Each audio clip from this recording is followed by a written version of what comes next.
Fala galera, tudo bem com vocês? Espero que sim, viu? Bem-vindo ao canal Vida de Professor. Bom, vocês estão vendo que eu estou num lugar diferente do habitual que eu fico, né? Hoje nós vamos estrear um quadro novo nesse canal. O quadro se chama Entrevistando. Eu vou trazer pessoas aí de conteúdos que eu gosto de trabalhar, de conteúdos que eu aprecio, né? E pra gente conversar à vontade, né? É uma conversa bem informal, uma entrevista bem informal. E hoje, para iniciar esse quadro, né, eu trouxe um artista, estudioso, professor também, tá, que trabalha há anos com a escultura, que trabalha com o desenho. É um cara que tem reconhecimento internacional dos seus trabalhos, é um artista regional do Paraná. Tá? Eu trago para vocês aqui Thiago Provic. Opa! Olá. Beleza? E aí, cara? Tudo bem com você? Tudo De tranquilo. boa? Né, estando aí nessa Curitiba meio calorosa, assim, né, cara? Pô, eu tô no lugar errado, cara. Nossa, velho, nossa, nem me fale. Me diz uma coisa, cara, como é que começou isso daí, velho? Como é que você viu assim, pô, me identifiquei com o desenho? Primeiramente desenho, né? É, Como foi? desenho. Foi muito mais por admirar muito, por ver e gostar daquilo. Eu comecei a comprar nos anos 90 por causa de animação que passava na televisão. Aham. E aí eu comecei a comprar gibi e gostar muito daquilo. Apreciação, né? É, apreciação. Eu falei, pô, isso é muito legal eu conseguir fazer isso, né? Passei a copiar e depois, com o tempo, passei a fazer meus próprios desenhos. Ah, massa. Passei a criar, né, com o Aham. tempo. É interessante falar isso porque o público que a gente tem aqui, né, são adolescentes, são jovens que produzem e ficam se perguntando, né, qual que é o futuro disso aí, né? E você se descobriu assim como desenhista, quando foi que tocou assim na tua mente, eu posso trabalhar com isso, posso ganhar dinheiro com isso, como é que foi? Foi quando eu era moleque, eu fazia muito desenho na escola, né? Tava na escola, desenhava normal também, cara. atrás do caderno e tal. Então eu comecei a ganhar um dinheirinho quando alguém da aula precisava de algum desenho para algum trabalho, alguma coisa. Aí com o tempo eu comecei a desenhar em fliperama, coisa assim. Então quando eu estava começando a me profissionalizar na coisa, eu fiz ilustração para capa de livro também aqui em Curitiba. Pô, que bacana. Mas aí quando a coisa parecia que estava levando para algum lugar, eu conheci a escultura. Aham. Daí você conheceu a escultura e foi procurar um estudo para isso, uma escola que fizesse. A última vez que eu conversei com você, foi numa exposição que você teve, eu já vou falar sobre isso. E você fez Belas Artes, né? Fiz Belas. Eu também me formei na Belas Artes, não sei se você lembra, a gente estava conversando sobre isso, né? Eu fiz na parte de artes visuais e você fez na parte de escultura, cara. Como é que foi isso? Escultura. Então, eu desenhava, na verdade eu conheci a escultura por acidente, porque eu fui procurar um curso de desenho na Escolinha de Artes do Colégio Estadual do Paraná. Colégio Estadual do Paraná. E eles têm esse suporte, assim? Tem, fantástico. Eles têm estrutura, professores, excelente espaço deles. Bacana. E eu entrei para fazer desenho e fui experimentar escultura. Aí acabei fazendo isso. Se apaixonou, assim? Fiquei compulsivo por aquilo. E aí na Escolinha de Artes, um dos professores, a professora Denise, falou do curso de bacharel de escultura que tinha em Curitiba, daí que eu fui fazer, da Belas Artes. Foi a partir da escolinha. Mas o legal da Belas pra mim é que você sabe, o curso de artes tem uma taxa de desistência muito grande, né? Sim, uma taxa de evasão absurda, né? O pessoal entra com uma ideia na cabeça, entra lá, vê que outra coisa acaba saindo, né? Sim. A minha vantagem foi que eu queria ir pro lado mais artesanal da coisa, que não é o que a Belas Artes foca, mas os professores da escolinha me avisaram, você vai entrar lá, mas é assim, assim, assado, então foi bom para eu saber o que me esperava. Então eu consegui aproveitar muita coisa da Belas, mesmo não sendo exatamente o foco que eu queria, né? Massa, massa. E, cara, uma coisa que eu percebo nos seus trabalhos é que você faz algo que você realmente gosta. Sim. Em termos da própria temática, né? Que tem a ver com o teu lado pessoal, né? Você é um apreciador de quadrinhos, como você falou. Eu também sou um apreciador de quadrinhos, adoro isso, né? E a gente vem de uma geração que anteriormente a palavra nerd, que é o apreciador dessas coisas, RPG, quadrinhos, era de certa forma pejorativa, né? E com o passar do tempo isso foi sendo aceito e hoje em dia até vira modinha, né? Como foi o teu trabalho, a inserção dentro desse universo de quadrinhos para o seu trabalho e a tua produção?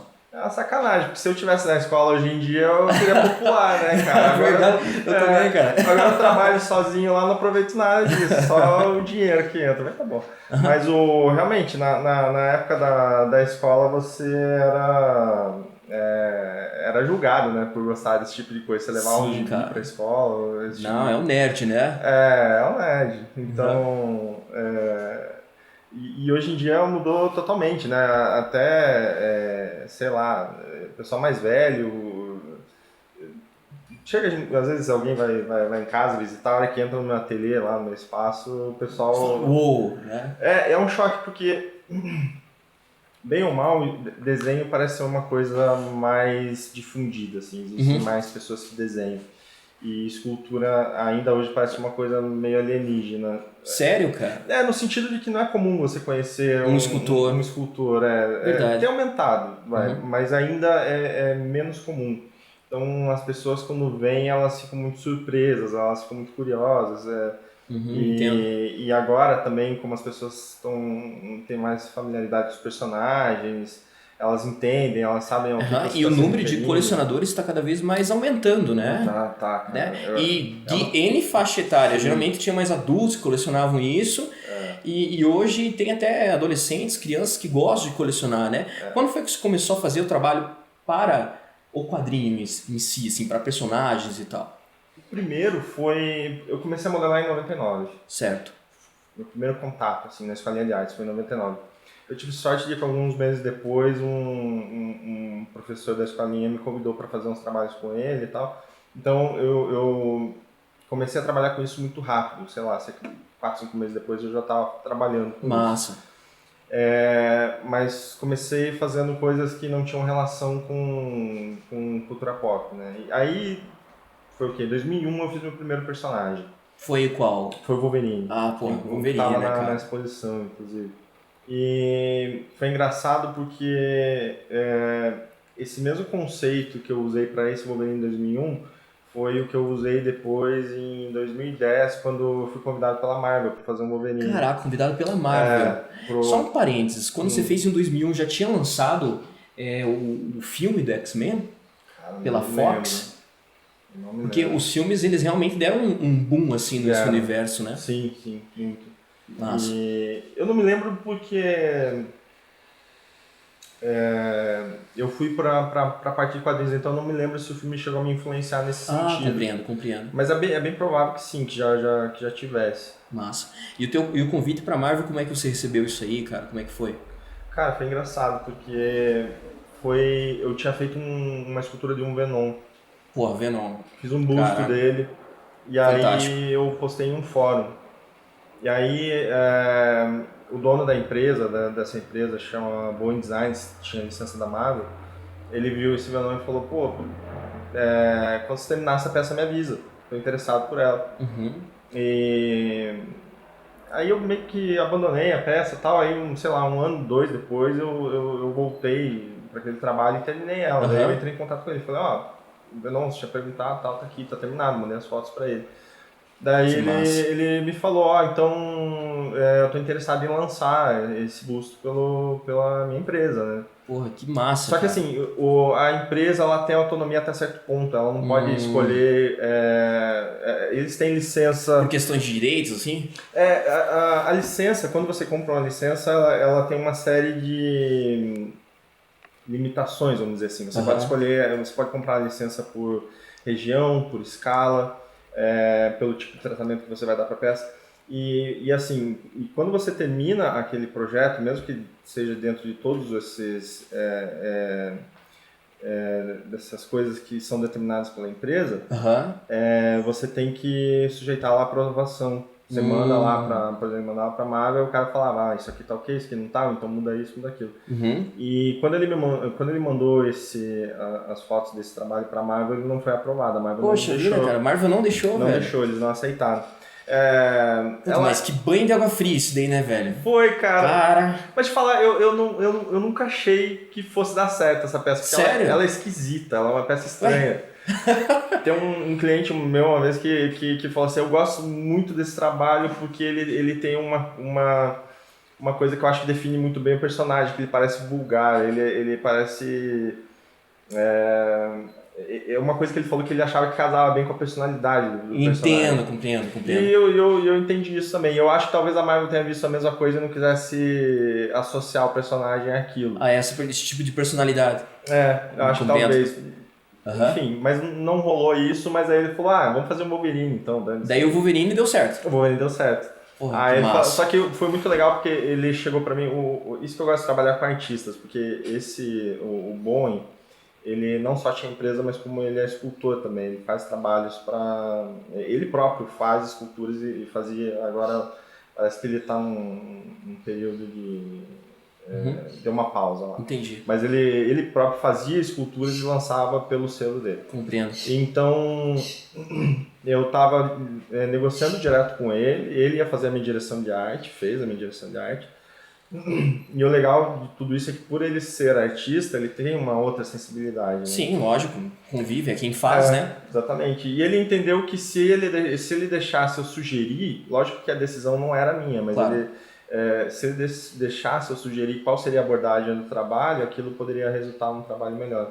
E aí ele chegou e me perguntou qual fase do Wolverine, qual estilo eu gostaria de fazer. E você escolheu qual fase do Wolverine? Eu sugeri justamente aquele que eu tinha feito em 2001, que é a do Arma X, que é da origem. Aquele que tá tipo, bem animalesco e tal, uma parada assim. Pô, é uma fase assim, que particularmente eu gosto bastante, assim, né? Tem umas fases de universos paralelos, assim, que o Wolverine dá uma quebrada, assim, de personalidade aí, né? Com Hércules e tal, né? Mas é melhor deixar quieto isso daí. Mas essa fase é muito bacana, né, cara? Eu acho que do Wolverine é que eu mais gosto. Não só eu acho a história boa, como também eu gosto muito do desenhista, né? Aliás, assim, o artista que fez essa história, ele fez a história, o desenho, a arte final, o colorido, ele fez tudo. Compreendo. E o cara é muito bom em todas essas partes. E aí foi legal também desse ponto de vista, de eu poder sugerir, dar ideia. Tá vivo aí. Cara, assim, o trabalho para Marvel, na verdade, quando você fez trabalho para Marvel, você já estava fazendo trabalhos para outros lugares, né? Já tinha feito. Mas a Marvel te abriu portas para outras oportunidades ou você só consolidou o teu trabalho ali? Como que foi? Abriu. É engraçado porque eu já trabalhei para algumas licenças importantes. Trabalhei com licença do Senhor dos Anéis, da Marvel. É bom a gente falar disso. Antes da gente falar do Senhor dos Anéis, eu queria te perguntar uma coisinha, assim, sabe? Que tem essa polarização, essa palavra meio política aí, né? Até nos quadrinhos entre o público um pouquinho mais adolescente, né? Que tem as duas grandes editoras. A DC Comics e a Marvel. Por acaso, já fez trabalho para a DC Comics? Alguma licença? Licenciado não. Eu já fiz commissions, né? Entendi. Trabalhos privados. Compreendo. Tem a DC Comics e a Marvel, né? Tem essa polarização, eu gosto da Marvel, eu gosto da DC. Bom, nós como somos apreciadores, nós ganhamos com tudo isso, né? Fica aquela competição e as produtoras, a parte cinematográfica, tenta fazer cada vez mais e melhor ainda para poder barganhar ali os apreciadores, né? Mais particularmente, assim, Thiago, por aqui, qual a editora que você mais gosta dos personagens? Cara, eu acho que a DC, ela tem algumas histórias mais icônicas. Eu não vou dizer melhores, mas eu acho que mais icônicas. Por exemplo, Cavaleiro das Trevas. Eu acho que a Marvel... O Watchmen. Eu acho que a Marvel não tem nenhuma história que seja tão relevante quanto essas duas. Não que não tenha histórias muito boas e que também sejam relevantes, mas eu acho que a DC ainda consegue ir um pouco além.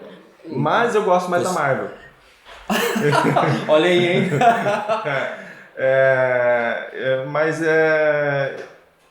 meu primeiro contato foi com a Marvel, né? O primeiro gibi que eu li de história em quadrinhos. Na verdade, quando eu era moleque, eu não gostava de história em quadrinhos de super-heróis. Eu Preferia a gostava... parte mais cômica, tipo eu gostava Maurício de Maurício de Souza, Souza, Jim Disney. Davis. E porque eu não gostava nem de rock pauleira, nem de quadrinhos de super-heróis. Depois eu acabei gostando das duas coisas. Mas eu achava a diagramação muito confusa, Muito diálogo. muito poluída. Sim. Eu olhava aquilo assim, pra mim não me atraía. Mas depois, através da tal animação dos X-Men, eu passei a entender aquela os animação... personagens. Não, até hoje. Faz parte da geração 90 ali, cara. Faz parte. Nossa, fantástico. Demais. Mas aí, conhecendo os personagens, aí eu passei a ter interesse, eu quis saber mais da história deles, né? Daí a fonte, lógico, teve seus quadrinhos. Mas aí eu peguei os quadrinhos e também foi um choque, porque os quadrinhos estavam em outro momento, né? Uhum. Então eu li aquilo e não entendia coisa nenhuma. Compreendo. Era uma bagunça, né? E dava ódio, porque daí tipo, não era completo. Você lia uma revista e o cara falava, agora continua na próxima, vai ter que comprar a trouxa. Você era forçado a comprar a revista e tal, né, cara? Eu não tinha dinheiro pra ficar comprando. Mas a gente sabe ali, né, cara, que no finzinho ali da década de 90, metade da década de 90, as vendas de quadrinhos foram baixando, né, cara? Eles tiveram aquele boom, né? Depois e daí os filmes que começaram a surgir ali, com, por exemplo, o primeiro X-Men ali com a Fox, houve um novo ar. É claro que teve aquela coisa bizarra de Batman e o Senhor do Gelo, aquela coisa bizarra, né? Deus livre. Mas aquela recriação do X-Men, depois a trilogia do Nolan, reergueram as editoras, né? E elas conseguiram produzir de novo, e elas são totalmente dependentes deste universo e que criou uma gama de fãs, né? Sim. Que esperam ansiosamente pelo filme, etc e tal. E você disse ali que você fez um trabalho para o Senhor dos Anéis. Você é apreciador do Senhor dos Anéis, Thiago? Cara, não. Não, sério? Não. Como que surgiu essa loucura aí, velho? Então, eu não acompanho, nunca li Senhor dos Anéis. Cara, vou colocar aqui a imagem aqui, a galera vai estar vendo já. Cara, esse Uruk-hai aqui, fantástico. Olha, pra quem não aprecia, velho, você mandou bem pra caramba, cara. Então, eu assim, já conheci ele, ouvi falar, tinha assistido os filmes e tal, mas eu não me considero um fã de Senhor dos Anéis. Do universo de Senhor dos Anéis. Compreendo, mas eu sei diferenciar muito bem uma coisa da outra, por exemplo. Eu sei que uma coisa é a história, outra coisa são, por exemplo, a produção do filme, os artistas que foram contratados para criar o design. Nossa, a maquiagem, que não deixa de ser um processo escultórico também, né, cara? Com certeza. E não é porque eu não gosto da história que eu não possa gostar do trabalho que um artista desempenhou no filme. Logicamente. E o Uruk-hai mesmo, eu gosto muito do design dele. Isso daí foi um convite? Como é que foi isso aí? Foi através de fórum também, eu postei um trabalho... Cara, então você vê como a internet tem um mecanismo forte disso, né? Cara, se fechar a internet hoje, acabou, meu. Tô e essa palhaçada de limitação e de dados, cara? Não. Pelo amor de Deus. Mas eu postei um trabalho, um Batman, inclusive, num fórum nos Estados Unidos. Foi aquela cabeça do Batman? Não, foi uma maior. É uma escala 1 para... Do Batman Cavaleiro das Trevas? Não, era um Batman baseado no Simon Bisley. Que ele tava na exposição também. Um busto, né? É um busto. Eu vi sim. Vou colocar aqui a imagem pra galera ver. E aí eu postei ele e teve uma repercussão muito boa na época nesse fórum, sabe? Era um fórum... Era na época em que os artistas participavam dos fóruns. Hoje em dia eles saíram, assim. Parece que eles estão... não me incluo nessa, inclusive. A gente está muito mais individualista, né? A gente está muito mais concentrado nas nossas próprias páginas, né? Compreendo. E participa menos dessa coisa de fórum. Mas na época funcionava muito bem. Eu postei esse Batman, teve uma muita repercussão, todo mundo gostou, elogiou e tal. E aí um desses artistas, um cara que eu já segui, inclusive, que é o Eric Souza, eu era muito fã do trabalho dele, influenciava o meu trabalho, me influenciou, inclusive, quando eu fui fazer esse Batman, foi uma das referências que eu usei, foi um trabalho dele. Ele viu, gostou e me convidou para fazer um trabalho com ele para Sideshow Collectibles, que é uma das maiores empresas dos Estados Unidos dessa área. Caraca. E aí era para essa licença do Senhor dos Anéis. Maneiro. E E aí foi minha primeira chance para os Estados Unidos, para fazer um trabalho para fora, porque eu vinha tentando trabalhar aqui no Brasil, mas não estava dando certo. O mercado estava meio fechado para isso. Porque é muito mais difícil você vender qualquer coisa E quando qual você foi não mais tem ou menos essa nome, né? época? Foi quando, mais ou Foi menos? em 2008. 2008. Então, assim, ainda não existia um mercado tão aquecido no Brasil, né? Não existia uma comunidade, né? Compreendo. Como existe hoje em dia no Brasil, então era muito E mais difícil de crescente, vender. né? Cada vez mais. Mas a impressão que eu tenho é que esse boom no Brasil, ela vem de, sei lá, uns 3, 4 anos pra cá, sabe? Que parece que a coisa aumentou muito mais. Cresceu esse espírito, né? Essa força dessa moda, né? E, cara, qual que foi a repercussão desse trabalho? Foi bem aceito lá fora? Como é que foi? Foi elogiado? Eu, particularmente, achei fantástico, né? Eu sou um apreciador de Senhor dos Anéis, eu adoro Senhor dos Anéis, li aquilo lá é uma bíblia, né? Ela deu sold out, fantástico. tinha 2 edições, uma edição regular, uma edição exclusiva, as duas esgotaram, então foi super bem. Bacana. Tiago, eu tô colocando essa imagem aqui, a galera vai ver. É de um trabalho que tu fez em parceria com os co-criadores desse personagem regional que é chamado o Gralha, né? O Gralha ele foi criado ali por várias pessoas, não foi uma só. Eu tenho o Jean Danton, tem outros caras aí. Acho que são umas 8, 9 pessoas. Sim, e é um personagem regional, né?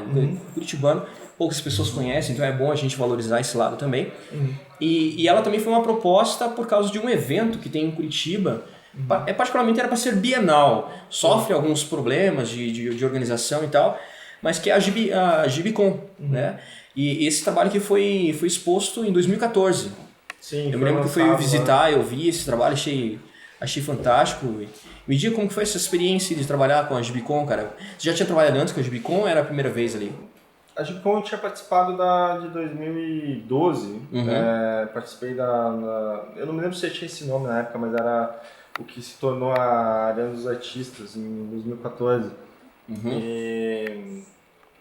Mas esse trabalho especificamente falando, que eu fiz para Plastic Dog. 2012 acho que foi feito lá no Passo da Liberdade, alguns eventos da Gibicon também, né? Eu acho que em 2012 ela era espalhada, ela ficava em vários lugares, né? Teve palestra do Ivan Reis, né? Que é o desenhista do Lanterna Verde ali, né? Sim. Eu acho que ela ficava em, sei lá, pelo menos 4, 5 lugares diferentes. Depois eu mesmo fiquei no Memorial. Nossa. Eu acho que era a maior concentração de pessoas que ficava ali. No Memorial. No Memorial. Em 2014 ela partiu pro MUMA, né? Aí foi pro MUMA. Que é o museu e esse ano vai ser no MUMA de novo. Lá no Portão, né? No bairro Portão de Curitiba. Bacana. E esse ano vai rolar mesmo? Vai rolar. Então tá. Depois a gente fala aí quando vai rolar esse evento. Continue falando lá, velho. Então, o Gralha foi uma iniciativa do pessoal da Plastic Dog, né? De dos criadores, do Antônio Éder, o Valkyrie. Então eles vieram conversar comigo que eles queriam fazer uma escultura do Gralha para lançar na Gibicon, né? E foi legal, eu já fiquei interessado de cara, porque nessa época em que eu estava desenhando ainda, né, que eu queria... a minha meta era ser desenhista de história em quadrinhos. Né? E aí o pessoal eles começaram a lançar uma série de tiras na Gazeta do Povo. Certo. Né? Que era na década de 90. E eu achei muito legal na época, porque eu tava vendo, esse pessoal daqui, eles criaram um personagem, estão valorizando a parte local, né? Aquilo me motivou, sabe? Foi uma das coisas que me fez acreditar que era possível fazer, porque hoje em dia, não quero soar velho, sem querer soar velho, mas já suando, mas é muito mais... É muito mais fácil você se comunicar com qualquer pessoa do mundo, né? Hoje em dia eu converso com pessoas, com artistas que há 10 anos atrás, 15 anos atrás, pra mim era inconcebível, né? Inalcançável. O único contato que você tinha com a pessoa era o produto dela na loja, né? Sim. Então... me parecia muito improvável que algum dia o meu trabalho fosse atingir tantas pessoas, que eu fosse ter esse nível de tanta abrangência, assim, né? E ver eles fazendo isso me ajudou a acreditar que era possível, né? Sim. Uma pessoa daqui de Curitiba, um grupo daqui de Curitiba conseguir lançar alguma coisa. Então, quando eles vieram falar comigo de cara, o projeto já me interessou. Logicamente, né? E aí conversando também, a gente... eles também, né, são artistas e estavam abertos também a ouvir o que eu gostaria de fazer, né, para a escultura. Então, a gente conseguiu chegar num concept, Um consenso visual visual. a gente chegou num consenso que eu gostei bastante do resultado final, do resultado. O processo também foi muito tranquilo. Então, cara, cara, aquele evento da Gibicon no ano retrasado, em 2014, eu achei fantástico, cara. Foi. Cara, muita gente, né? O David Lloyd aparecendo ali pra autografar. Chegou a conversar com o cara? Não, consegui, eu bati uma foto. Nossa, velho, cara, eu fiquei muito puto da cara, me desculpe um palavrão, mas pelo amor de Deus, cara, aquela fila enorme pra ver o David Lloyd. Daí eu tinha conversado com amigos, talvez você conheça, o André Kalimann. Sim, desenhista, né? E, cara, eu falei, velho, consegue ir pra mim pra gente poder ver lá. Não adianta, vai pegar fila. Nossa, cara, fiquei de cara, velho. Eu cheguei a pegar a fila do Kim, mas, cara, eu falei... Kim, puta que pariu, o que é aquilo, velho? Foi impossível, tava demorando. O cara é um monstro, ele é um alienígena, cara. Ele vê uma parede em branco, aquilo, ele vê possibilidade e pá. Não, ele já enxerga o negócio pronto. Nossa, muito louco. Incrível quando consegue encaixar. Mas me diga uma coisa, cara. Puxando o gancho aí de exposição, você teve a oportunidade de fazer a exposição Heróis de Brinquedo lá no Solar do Barão, aqui em Curitiba, né, cara? Eu visitei a exposição, eu achei fantástico, ali vi os teus trabalhos e tal. Como é que surgiu a oportunidade? Ou foi um convite? Como foi um projeto? Qual foi a repercussão disso aí, velho? Até onde eu sei, a ideia surgiu de uma conversa da Maristela, né, que era a coordenadora da Gibiteca na época. Certo. Com o Enéas Ribeiro, que foi o criador da Gibiteca de Quatro Barras. Bacana. Falando sobre o que poderia ser um projeto legal de exposição da Gibiteca lá no Solar do Barão, o Enéas sugeriu para que ela desse uma olhada no meu trabalho, bolasse alguma coisa em cima disso. E ela veio conversar comigo acho que em 2013 ainda, demorou para a gente conseguir fazer a exposição de fato, porque eu tenho uma coisa com o meu trabalho que eu não gosto dele depois que eu termino. Assim. Isso é complexo de artista, cara, de artista, velho. Não é que eu olho assim e falo, eu sou ruim, não é isso. É diferente. Você acha que poderia estar melhor? Algo mais ou menos assim? É que essa questão de poderia estar melhor, eu acho que o melhor é subjetivo, porque a tua ideia de melhor muda. Você tem uma ideia de melhor hoje, amanhã ela vai ser outra, no mês que vem vai ser outra. Certo. E o problema é esse, porque o artista, aquilo que você põe no trabalho, é resultado do teu filtro, né? Daquilo que você vê, passa pela tua cabeça e você devolve o material. Só que você está absorvendo coisas novas todos os dias, né? Sim. Então, é impossível você estar satisfeito com um trabalho para sempre, porque teu filtro está absorvendo outras coisas. Compreendo, né, de fato. Então, o que eu vejo hoje é diferente daquilo que eu vou... Cara, mas isso que você sente, velho, não é único exclusivamente teu. Não. Cara... Artistas que eu conheço têm esse quê de querer não achar que tá bom o suficiente. Não, é coisa de artista, cara. Qualquer complexo de artista. Eu já falei pra você, né? Eu me considero muito mais pesquisador e estudioso do que propriamente artista. Mas eu desenho também, eu brinco com as coisas também, eu pinto. E eu também tenho isso, pô. É uma loucura, né, cara? Então é difícil. Eu acho que é aí que tá uma das dificuldades do artista, que é decidir quando o trabalho tá pronto.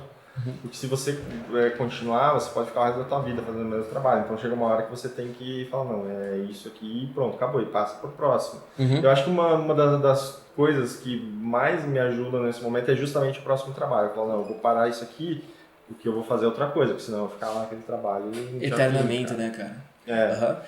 Mas no fim deu tudo certo na exposição... O que eu queria chegar é assim. Desculpa, eu divago embora. Mas é bom que você me ajude, cara, porque senão eu me perco. Não, de boa. Então eu faço assim, quando eu termino um trabalho, geralmente eu mando a cópia pro cliente e fico com a minha cópia. Só que como eu tenho uma rotatividade muito grande de encomendas, dificilmente eu tenho tempo para pegar a minha cópia e zerar ela, deixar ela prontinha. Porque uma cópia, quando ela sai de moda, ela não sai pronta, né? Você tem que dar um acabamento. tem que dar uma zerada em algumas coisinhas. Uhum. E eu nunca tenho esse tempo. Ou então, por exemplo, para eu ter as peças para exposição, eu tive que dedicar 2 meses de trabalho exclusivamente para isso, para pegar todas aquelas peças e dar um acabamento nelas para deixar elas expostas um nível aceitável ali no teu ponto de vista. Porque enquanto elas estão lá comigo, elas estão todas inacabadas, né? Uhum. Só que assim, terminando a exposição, a maior parte delas já estavam vendidas, então Cara, já vieram falar comigo para fazer outra exposição. Só que eu não tenho aquela exposição, não existe mais, eu tenho que refazer ela toda de volta, pegar aquelas cópias, fazer de novo para poder montar de novo. Nem os mods você preservou? Eu ainda tenho. Mas daí tem que fazer o trabalho de fazer todo o mod e eu ainda tenho negativo, cópias, mas eu não tenho aquela cópia pronta, então eu precisaria de mais um prazo para refazer. Refazer e deixar do jeito que tu quer ali, né? Mas então, pelo jeito, a exposição foi um sucesso, né, cara? Não, foi na abertura ali, só faltou um coquetelzinho que tava com fome, né, cara? Ficou faltando ali um vinhozinho, uma coisinha, um pão com mortadela. Mas, cara, ficou fantástica a exposição e tava bombando de gente. Foi até bom, eu reencontrei velhos amigos. Jean Danton também tava lá, né? Sim. Cara, curioso, acho que o Jean Danton achou que eu perseguia ele, velho. Cara, porque na noite anterior ele foi dar uma palestra lá no campus da UFPR sobre criação de roteiro. Aí eu fui assistir a palestra e tal, daí comprei o livro dele, pedi um autógrafo dele e tal, tirei uma foto com ele. Daí no outro dia foi até a exposição. Daí eu fui lá, ele também tava lá, daí eu cumprimentei ele, do cara ficou meio assim estranho. Falei, pô, será que o cara ficou me seguindo aí, né, velho? Coisa estranha. Mas foi legal porque eu fiquei surpreso, na verdade, com a repercussão que a exposição teve.